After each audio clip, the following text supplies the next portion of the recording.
সাফে মালদ্বীপের বিপক্ষে ম্যাচ সামনে রেখে শতভাগ প্রস্তুত বাংলাদেশের নারী ফুটবল দল। ভারতে আজও কঠোর অনুশীলন করেছে তারা। কোচের পরিকল্পনা অনুযায়ী ইতিবাচক ফুটবল খেলে জয় দিয়ে আসর শুরু করার প্রত্যয় মারিয়া মান্ডা বাহিনীর।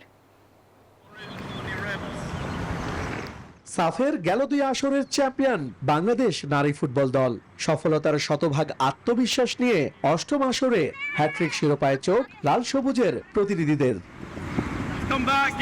থাইল্যান্ডে 2 সপ্তাহের প্রস্তুতি ক্যাম্প সেরে 21 মে ভারতের গোয়ায় পৌঁছেই অনুশীলনে ব্যস্ত সময় পার করে পিটার বাটলার শিষ্যরা। 28 মে নিজেদের প্রথম ম্যাচে মালদ্বীপের মুখোমুখি হবে বাংলাদেশ।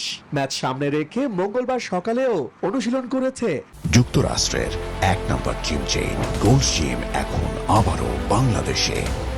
বসুন্ধরা আবাসিক এলাকা ও বসুন্ধরা সিটি শপিং মলে বাংলার জয়িতারা। গোয়ার বাম্বলিম অ্যাথলেটিক স্টেডিয়ামে পাসিং, বল পজিশন ও আক্রমণ ভাগ নিয়ে ঝালিয়ে নেন মারিয়া মান্ডা, আফিদারা।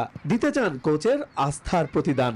আমরা চেষ্টা করব ট্রফি ডিফেন্ড করার জন্য যা যা করা দরকার আমরা করব। আমাদের চেষ্টা যেটা থাকবে সেটা হচ্ছে আমাদের প্রথম ম্যাচ আমরা চেষ্টা করব ভালোভাবে শেষ করার।